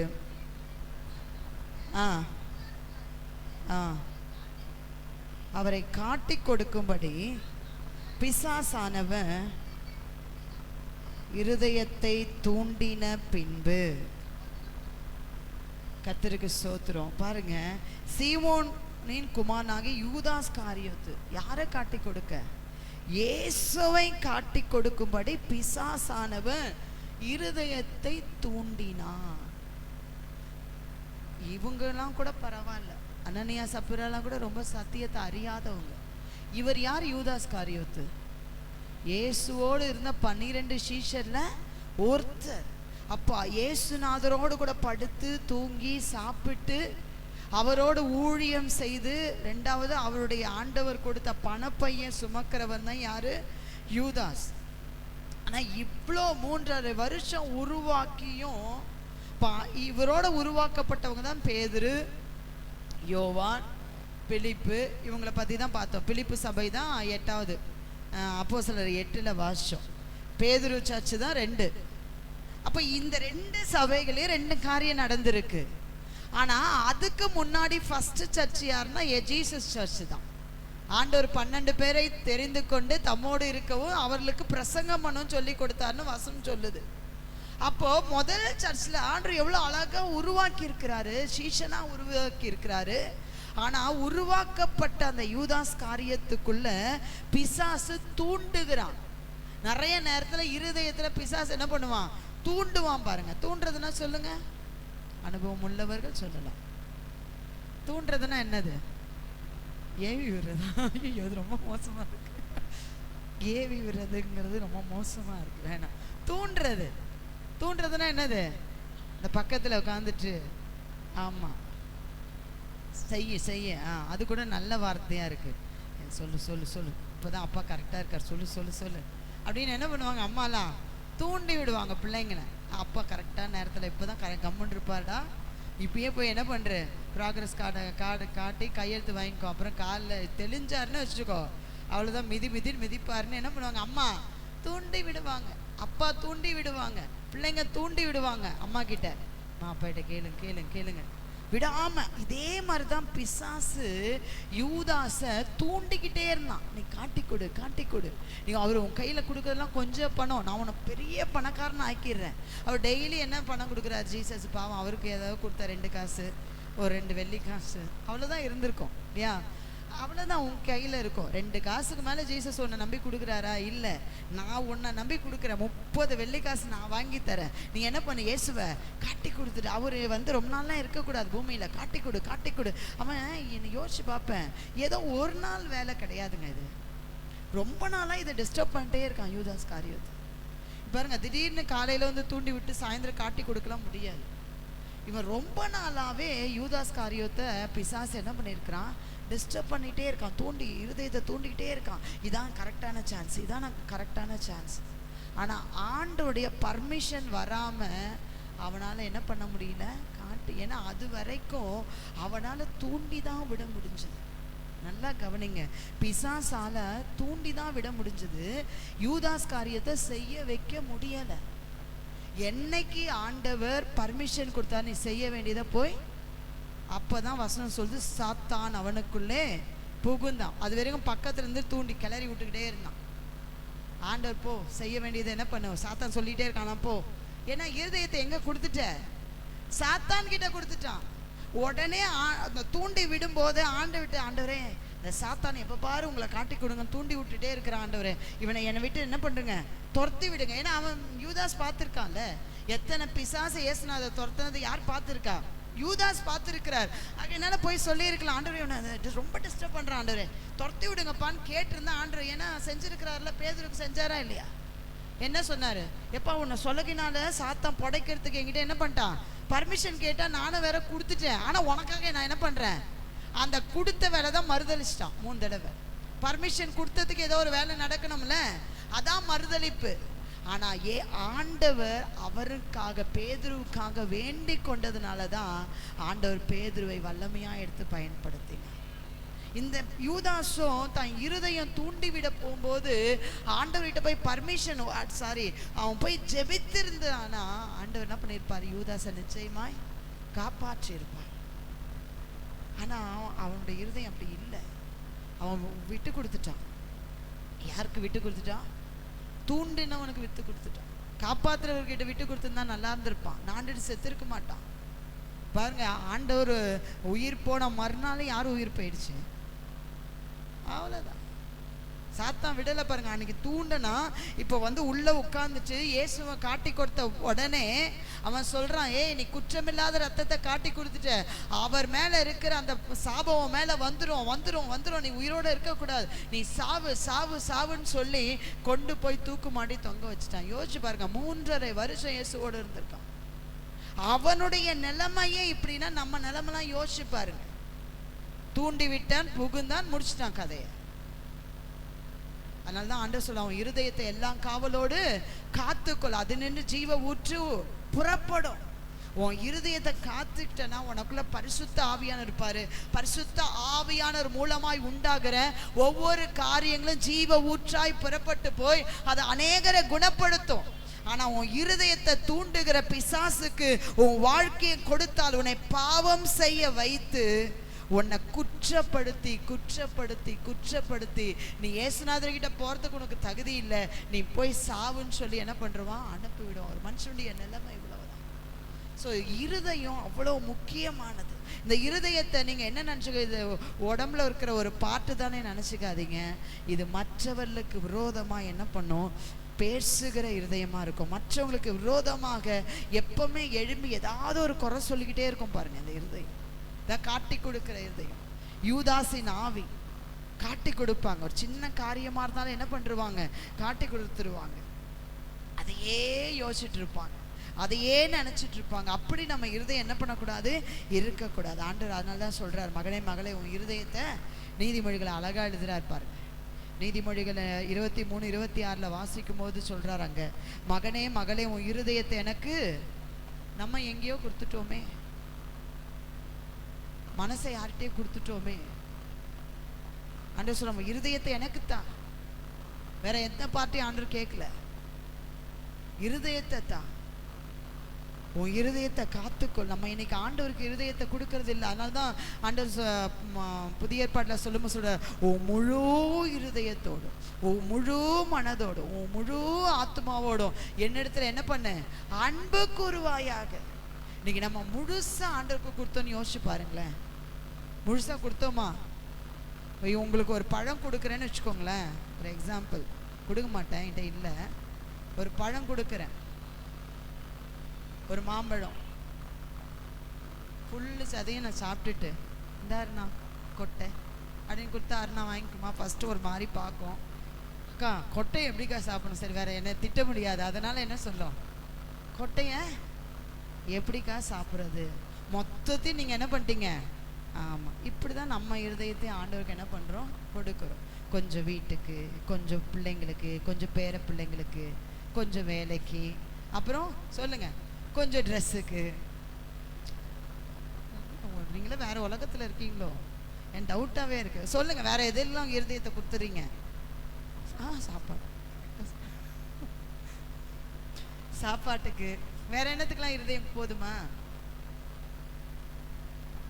இருதயத்தை கொஞ்சம் கொஞ்சம் புட்டு புட்டு கொடுத்துரும். ஒரு வாலிப பிள்ளைங்க, இந்த பிள்ளைங்களாம் நல்ல பிள்ளைங்க, அப்படி வெளில போய் தம்பி உன் இருதயத்தை கொஞ்சம் தாப்பா. இல்லைம்மா, ஆல்ரெடி ஒரு கேர்ள் ஃப்ரெண்டு வாங்கிட்டு போயிட்டாங்க. இன்னொரு தம்பிகிட்ட இல்லை 2 பேர் வாங்கிட்டு போயிட்டாங்கன்னுவான். அப்போ இருதயம் எங்கெங்கேயோ என்ன பண்ணிட்டு இருக்கு, போயிட்டு இருக்கு. நம்மளும் சில நேரத்தில் இருதயத்தை அங்கே கொடுத்துட்டு இங்கே கொடுத்துட்டு, பாதி பேருக்கு கவலை, கண்ணீர், துக்கம். என் இருதயம் அப்படியே வியாக்குலங்களினால நிரம்பி இருக்கிறது அப்படின்னு சொல்லி இருதயத்தை யார்கிட்ட கொடுக்கறது இல்லை, ஆண்டவர்கிட்ட கொடுக்கறது இல்லை. ஆண்டவர் சொல்ல, உன் இருதயத்தை எனக்கு என்ன பண்ணு தா. ஏன் ஆண்டவர் இருதயத்தை கேட்கிறாரு? அதுக்குள்ள அவர் இருப்பார். உன் இருதயத்துக்குள்ள ஆண்டவர் தங்கி இருப்பார். அப்போ உன் இருதயம் செம்மையா இருக்கும். உன் இருதயம் யாரையும் காட்டி கொடுக்காது. உன் இருதயம் மற்றவங்களுக்கு விரோதமாக மேட்டியுமே எழும்பாது. அங்கே அப்போஸ்தலர் அந்த அனனியா சப்பிரா அந்த சபையில், நம்ம பீட்டர் சர்ச், அவங்க சர்ச்சில் பார்த்தீங்கன்னா என்ன, எல்லாரும் பொதுவாக வச்சு அனுபவிச்சாங்களாம். அந்த வார்த்தை எனக்கு ரொம்ப பிடிக்கும். நான் அதிகமாக சொல்லி சொல்லி ஜெபம் பண்ணுவேன். சபைக்கு ஜெபிக்கும் போதெல்லாம், ஆண்டவரே எங்கள் சபையில் இருக்கிற ஜனங்களுக்குள்ள பொதுவான இருதயத்தை கொடுங்க. ஒருத்தனுக்கு குறைவும் இல்லை, ஒருத்தனுக்கு இது என்ன தெரியுமா, எல்லாரும் அவங்களுடைய சொத்துக்களை விற்று கொண்டு வந்து எங்கே வச்சுட்டாங்க, சபையில் வச்சுட்டாங்க. இப்போ இதில் ஏழையும் இருக்காங்க, பணக்காரங்களும் இருக்காங்க. பணக்காரங்களுக்கு பிரியாணியும் ஏழைக்கு கஞ்சியும் இல்லை. பிரியாணினா எல்லாருக்கும், ஆமாம், பழைய சாதனம் எல்லாருக்கும், அப்படி பொதுவாக வச்சு சாப்பிட்டாங்க. இதுதான் அந்த அந்த அப்போஸ்தலர்ல உள்ள காரியம். அதே மாதிரி ஒரு பொருள் இருக்குன்னா, இப்போ இது ஒருத்தவங்க ஒரு குடும்பத்தில் இந்த ஃபேன் வாங்கி கொடுக்குறாங்கன்னா, அது கீழே அந்த குடும்பம் மாத்திரம் உட்காராது, எல்லாரும். அது சபைக்குரியது. அது வெளிலேருந்து உள்ள வர வரைக்கும் அது உங்களுடையது. சபைக்குள்ள வந்தோன்னா அது யாருடையது? கர்த்தருக்குரியது, அது சபைக்குரியது.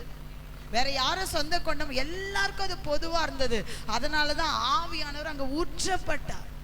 வசனம் சொல்லுது, யாரையும் தொட்டார்னு எழுதப்படல. எங்க ஒரே இருதயமும் ஒரே மனமும் இருக்கிறதோ அந்த இடத்துல யார் இருப்பானா, கர்த்தர் இருப்பார், ஆவியானவர் இருப்பார். அதுதான் தேவன் விரும்புகிறார். நமக்குள்ள பொதுவான இருதயம் இருக்கணும், பொதுவான மனசு இருக்கணும். சபைக்குள்ள வந்துட்டாலே அது கர்த்தருக்குரியது. அதுல நீங்களும் நானும் மெச்சிக்கொள்வதற்கு ஒண்ணுமே கிடையாது. எத்தனையோ பேர் இந்த ஊழியங்களுக்காக ரகசியமாய் கொடுக்கிறவர்கள் உண்டு. இந்த ஊழியங்களுக்காக ரகசியமா இதற்காக பிரயாசப்படுகிறவர்கள் உண்டு. ஆனா அவங்க பேர் சொல்லப்படுகிறதே கிடையாது, அவங்க நினைக்கப்படுகிறதே கிடையாது சபையில. ஏன் தெரியுமா? கர்த்தருக்கு என்று கொடுக்கிறவர்களுடைய இருதயம் அப்படிதான் இருக்கும். நாங்க வலது கைக்கு கொடுக்கறனா இடது கைக்கு அது உதவிக்கே சொல்றார். நான் நீ கர்த்தருக்கு கொடுக்கும் போது அது எனக்கும் என் ஆண்டவருக்கும் உள்ள ஒரு காரியம். அதுல உண்மையா இருங்க. ஆண்டவருக்கு உன் நேரத்தை கொடுக்கறல, உன் பலனை கொடுக்கறல, உன்னுடைய பணத்தை கொடுக்கறல, எல்லாத்துலையும் நீங்க உண்மையா இருந்து பாருங்க, அதற்குரிய பலனை ஆண்டவர் உங்களுக்கு கொடுப்பார். நம்முடைய இருதயத்தை ஆண்டருக்கு கொடுக்கணும். அந்த இருதயத்தில் அவர் இருக்கும்போது உங்க வாழ்க்கையில உண்மை, உத்தமம் எல்லாவற்றையும் ஆண்டவர் கொடுப்பார். அப்போஸ்தலர் நம்ம பார்க்கும்போது அவள் எல்லாருக்குள்ளேயும் ஒரே இருதயத்தை ஆண்டவர் கொடுத்தார். வாசிங்க 4ஆம் அதிகாரத்துல வாசிக்கும் போது, 4ஆம் அதிகாரம் 32, விசுவாசிகளாகிய திரளான கூட்டத்தார் ஒரே இருதயமும் ஒரே மனமும் உள்ளவர்களா இருந்தார்கள். ஒருவராகிலும் தனக்குள்ளவைகளில் ஒன்றையும் தன்னுடையதென்று சொல்லவில்லை, சகலமும் அவர்களுக்கு பொதுவாயிருந்தது. கர்த்தருக்கு விசுவாசிகளான திரளான கூட்டத்தார். யோசிச்சு பாருங்களேன், நம்ம கொஞ்சம் பேர் தான் இருக்கோம், ஆனால் நமக்குள்ளேயே ஒரே இருதயம் இருக்கா? ஏன் ஒரு நம்ம வீட்டை எடுத்துப்போமே, நம்ம வீட்டில் 4 பேர் 3 பேர் 2 பேர், ஒரு மனம் இருக்கா? நம்ம ஒன்று நினச்சா அதுக்கு அப்படியே ஆப்போசிட்டாக தான் நிற்கிறோம். கரெக்டா? எங்கள் வீட்டில் மாத்திரம் இல்லை, எல்லார் வீட்லையும் சொல்லுவோம். நமக்கு அந்த ஒரு மனம் வரணும்னா அங்கே ஆவியானவர் கிரியை செய்யணும். அங்கே முதல் வசனம் சொல்லுது, அவர்கள் இருந்த இடம் பரிசுத்த ஆவி, அவர்கள் எல்லாரும் பரிசுத்த ஆவியினால நிரப்பப்பட்டார்கள். நம்ம குடும்பம் பரிசுத்த ஆவியினால நிரப்பப்பட்டு இருந்ததுன்னா, நம்முடைய திருச்சபை ஆவியினால நிரப்பப்பட்டு இருந்ததுன்னா, நம்ம எல்லாருக்குள்ளேயும் ஆண்டவர் என்ன கொடுப்பாரு?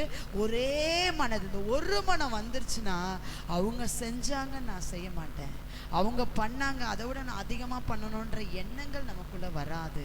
நமக்குள்ள ஒரே இருதயம் வர. கர்த்தர் இன்னைக்கு பேசியிருக்கிறார், நான் என்ன பண்ணணும்? ஆண்டவருக்கு கொடுக்கணும், ஆண்டவருக்காக செய்யணுன்ற அந்த எண்ணங்கள் நமக்குள்ள என்ன பண்ணணும்? வரணும். நான் என்னை படைச்சவருக்கு கொடுக்கணும், என்னை இதுவரைக்கும் நடத்தினவருக்கு நான் செய்கிறேன். அப்படிப்பட்ட இருதயம் தான் நமக்குள்ள வரணுமே தவிர அவர்கள் செய்தார்கள் என்ற எண்ணம் நமக்குள்ள வரவே கூடாது. ஒரே இருதயம் வரணும். பரிசுத்த ஆவியினால எந்த குடும்பம் நிரப்பப்படுதோ அவங்களுக்குள்ள ஒரே இருதயத்தை ஆண்டவர் கொடுப்பார். ஒரே இருதயம். முதல் நாள் 2 திங்கட்கிழமை அன்னைக்கு பாஸ்டர் வசனம் யாத்திரை 15:1-2 எடுத்தார். அன்னைக்கு காலையில் நான் அதே அதிகாரத்தை வாசிச்சுட்டு கர்த்தரை பாடுங்கள் அவர் மகிமையாய் வெற்றி சிறந்தார் அதை நிறுத்திட்டு கொஞ்ச நாளைக்கு பாட்டு பாடினேன். கர்த்தரை பாடுவோம் அப்படின்ட்டு பாடிக்கிட்டே கொஞ்ச நாளைக்கு கிச்சனில் துதிச்சுட்டு அதுக்கப்புறம் நான் திருப்பி வசனம் கேட்க ஆரம்பித்தேன். அன்றைக்கி சாயந்தரம் வந்த உடனே அந்த வசனத்தை எடுத்த உடனே எனக்கு எவ்வளோ சந்தோஷமாக இருந்தது தெரியுமா? கர்த்தர் அப்படிப்பட்ட ஆண்டவர். பாஸ்டர் ஒட்டு கேட்டிருப்பாரா? இல்லை அவர் கிச்சனுக்கே வரமாட்டார். என்னுடைய இடம் அந்த. அப்போது யோசிக்கிறேன். அதே மாதிரி காலையில் மறுநாள் செவ்வாய்க்கிழமை காலையில் ஆராதிக்கும் போது 12 மணி ஜெபத்தில் நினைக்கிறேன் ஆராதனை பண்ணும்போது அந்த அன்னாளை பற்றி ஆவியானவர் பேசினார். அதை தான் திருப்பி நான் இங்கே நைட் ஆராதனை பண்ணும்போது ரிப்பீட் பண்ணேன். அப்போ ஆவியானவர் என்ன பண்ணுறாரு? ஆவியானவரால் நிரப்பப்பட்டால் நமக்குள்ள என்ன கொடுத்துருவாரு? ஒரு மனது. நான் வெறும் ஹஸ்பண்ட் அண்ட் ஒய்ஃப் மாத்திரம் கிடையாது, சபையில் எல்லாருக்குள்ளே நீங்கள் உண்மையாக ஜெபம் பண்ணி ஆவியானவர் நிரப்பப்பட்டு இன்னைக்கு ஒரு அதிகாரத்தை நீங்கள் வாசி தியானிச்சுட்டு பண்ணிட்டு வாங்க. ஆவியான இங்கேருந்து கொடுக்கலன்னா எனக்கு அந்த வாஞ்சை வரணும். நம்ம பெற்றுக்கொள்றதுக்கு நீங்கள் அண்டா எடுத்துகிட்டு வந்தீங்கன்னா அண்டா ஃபுல்லாக நிரப்புவார். நீ ஸ்பூன் தான் எடுத்துகிட்டு வந்து ஆண்டவர் நிரப்புனா ஸ்பூன் அளவுக்கு தான் நிரம்பும். ஸ்பூன் அளவுக்கு நிரம்புனா என்ன ஆகிடும்? இங்கேருந்து அங்கே டீ குடிக்க போகிறதுக்குள்ளே கொட்டிடும். சரியா? அவ்வளோதான் வசனம் கிடைக்கும், அவ்வளோதான் உங்களுக்கு புரியும்.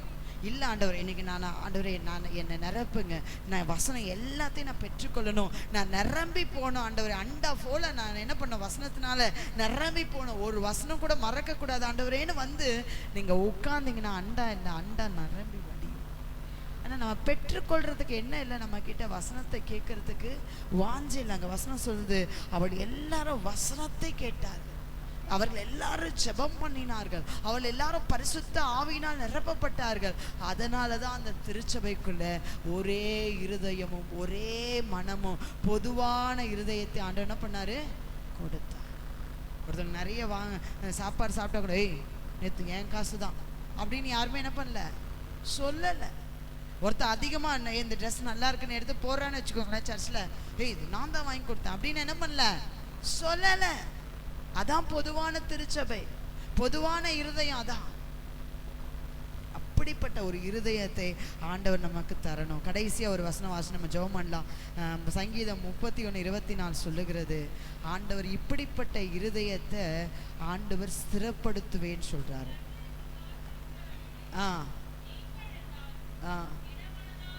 திடமனதாயிருங்கள், அவர் உங்கள் இருதயத்தை.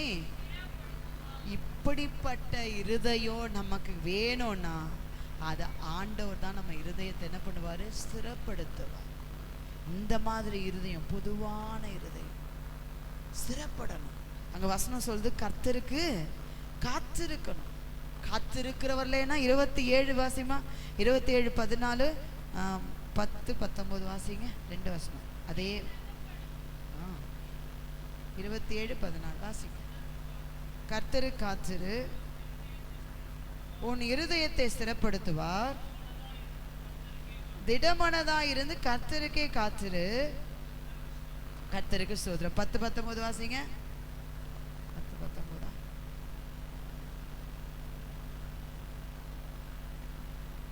17 வாசிங்க. கர்த்தாவே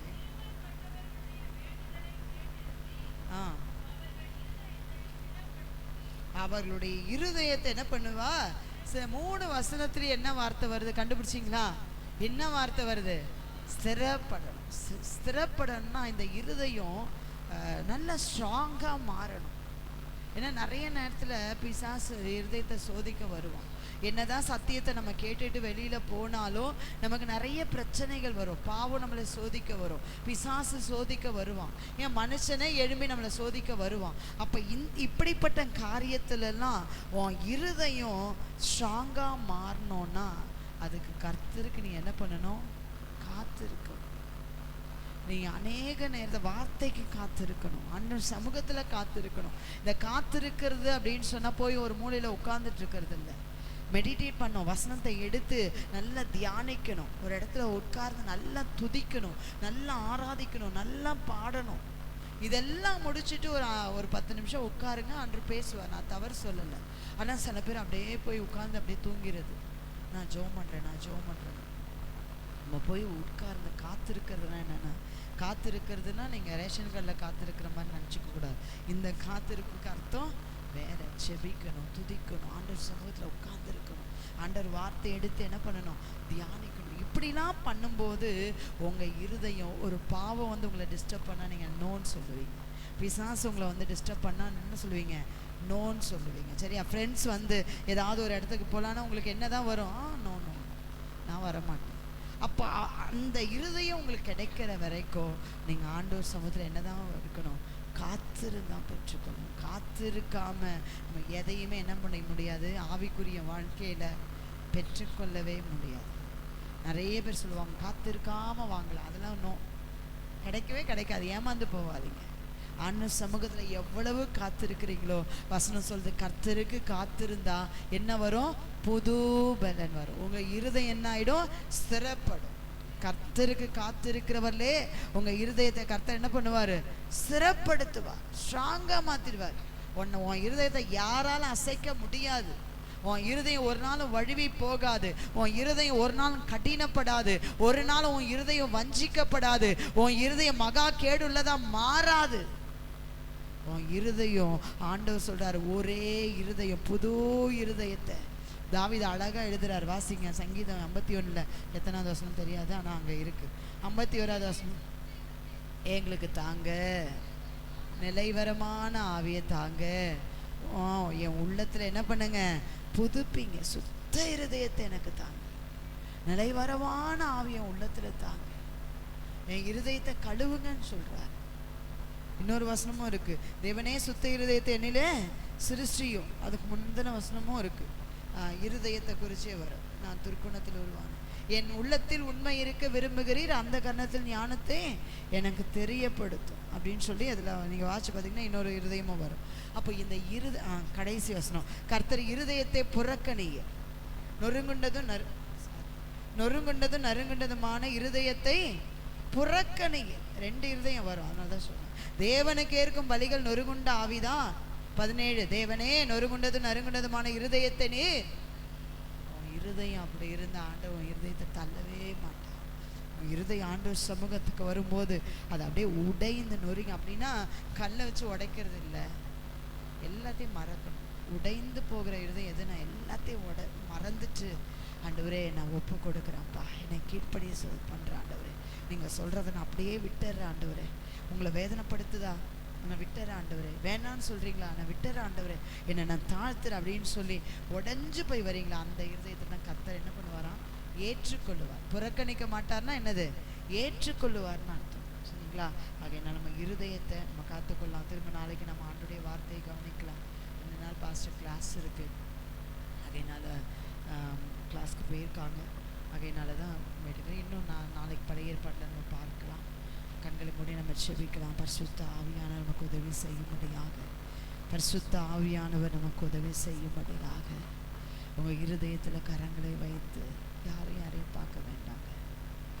ஒவ்வொரு நாளும் ஆண்டவரோடு கூட சந்திக்கிற ஒரு நேரம் உங்கள் இருதயம் ஆண்டவரோடு பேசட்டும், உங்கள் இருதயம் ஆண்டவரோடு கூட இணையட்டும். ஹல்லேலூயா, ஹல்லேலூயா. வேறு யாரையும் பார்க்க வேண்டாம்.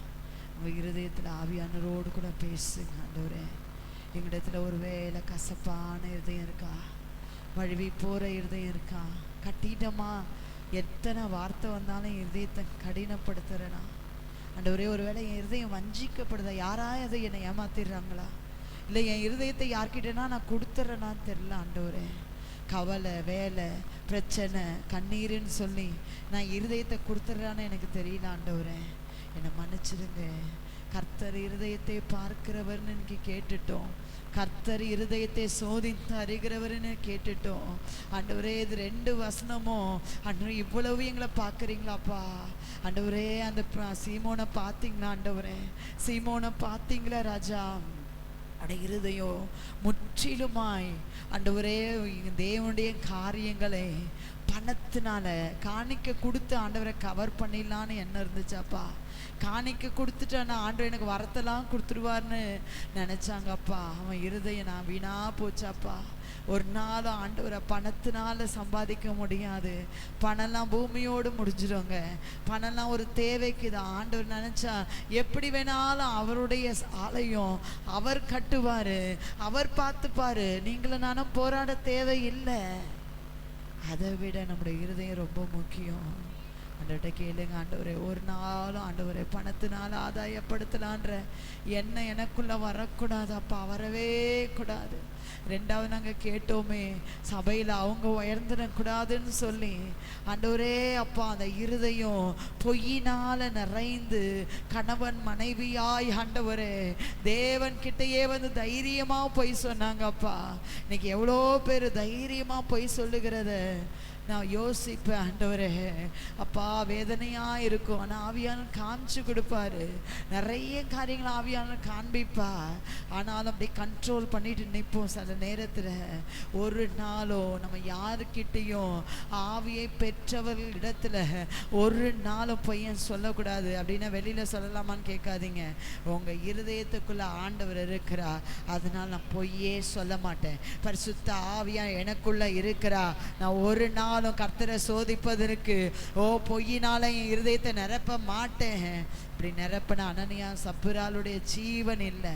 யோசிச்சு பாருங்களேன், ஆலயத்துக்கு வந்தது அது ஒருவேளை அது செலவு பண்ணியிருப்பாங்களான்னா டவுட்டு தான். அவங்க வீட்டில் வச்சது யாருக்கு சொந்தமாக இருக்கும்? இல்லையே, வீணாதானே போச்சு. ஆண்டவரே ஒரு நாள் ஆண்டவரே நாங்கள் போய் சொல்லக்கூடாது.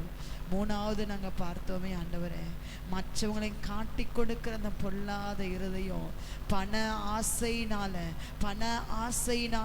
3.5 வருஷம் சீஷனாய் உருவாக்கப்பட்டு பிரசங்கிக்க வேண்டிய ஆண்டவருக்காக ஊழியம் செய்ய வேண்டிய ஒரு யூதாசை பிசாசு தூண்டிக்கிட்டே இருந்தாப்பா, தூண்டிக்கிட்டே இருந்தான். இன்னைக்கு பாவம் கூட நம்மளை தூண்டிக்கிட்டே இருக்கும். செய் ஆண்டவர்கிட்ட போய் மன்னிப்பு கேட்கலான்னு சொல்லி உன்னை தூண்டிக்கொண்டே இருக்கு. இடம் கொடுக்காத. அவனுடைய எண்ணம் எல்லாம் என்ன தெரியுமா? தூண்டிக்கிட்டே இருப்பான். கடைசியில அந்த காரியத்தை செய்ய வச்சு உன்னை அழிக்கணுன்றதுதான் பிசாசுடைய திட்டம்.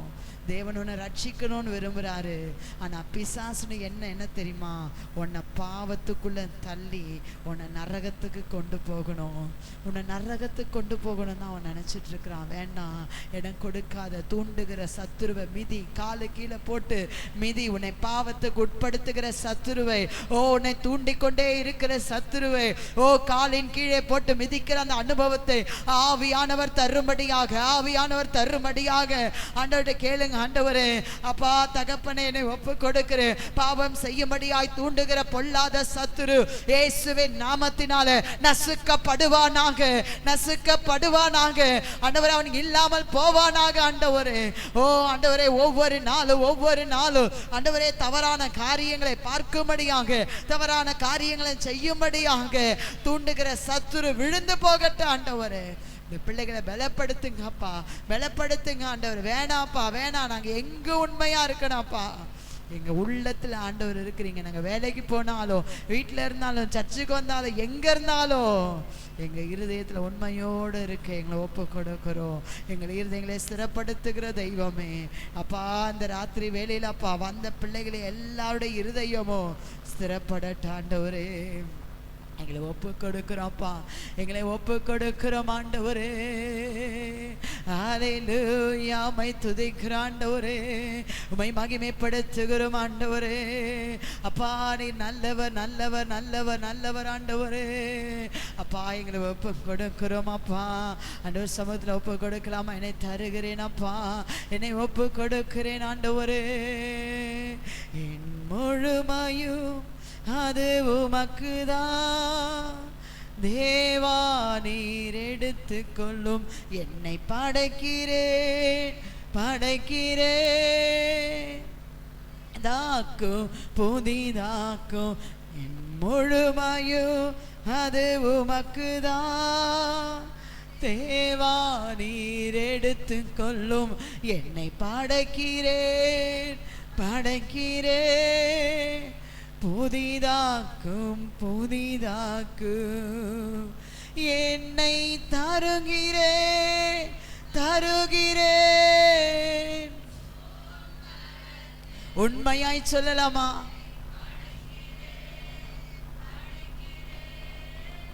உம் பாதத்தில் என்னை தருகிறேன் தருகிறேன். ஓம் கரத்தில் என்னை படைக்கிறேன் படைக்கிறேன். உம் பாதத்தில்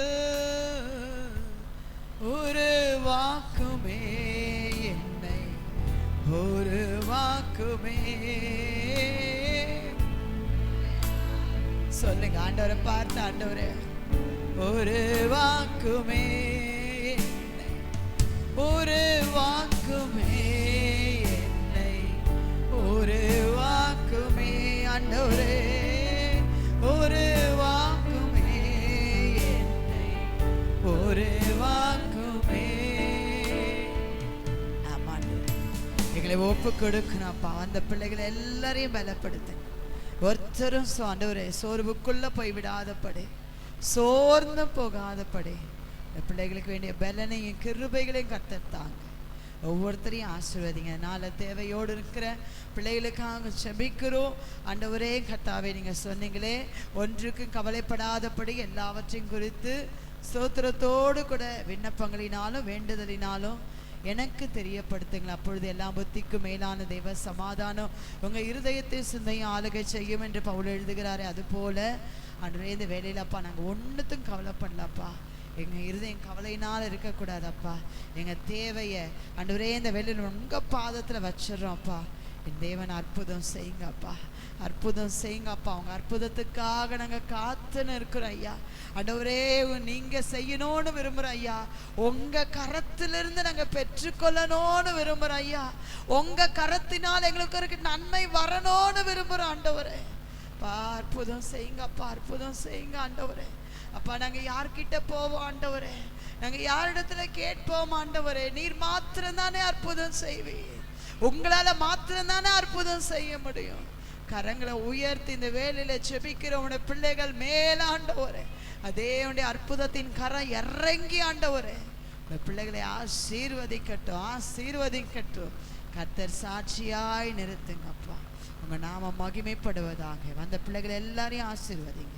எல்லா துதியும் கனமும் மகிமையும் என் தேவாதி தேவன் ஒருவருக்கே நாங்கள் செலுத்துகிறோம். மீட்பர் இயேசுவின் நாமத்தில் ஜெபிக்கிறோம் எங்கள் பிதாவே, ஆமேன் ஆமேன். எல்லாம் சேர்ந்து சொல்லலாம். என் ஆத்துமாவே கர்த்தரை ஸ்தோத்திரி, என் முழு உள்ளமே கர்த்தருடைய பரிசுத்த நாமத்தை ஸ்தோத்திரி. என் ஆத்துமாவே கர்த்தரை ஸ்தோத்திரி, கர்த்தர் செய்த சகல உபகாரங்களையும் மறவாதே. ஆமேன் ஆமேன். Praise the lord. ஹல்லேலூயா.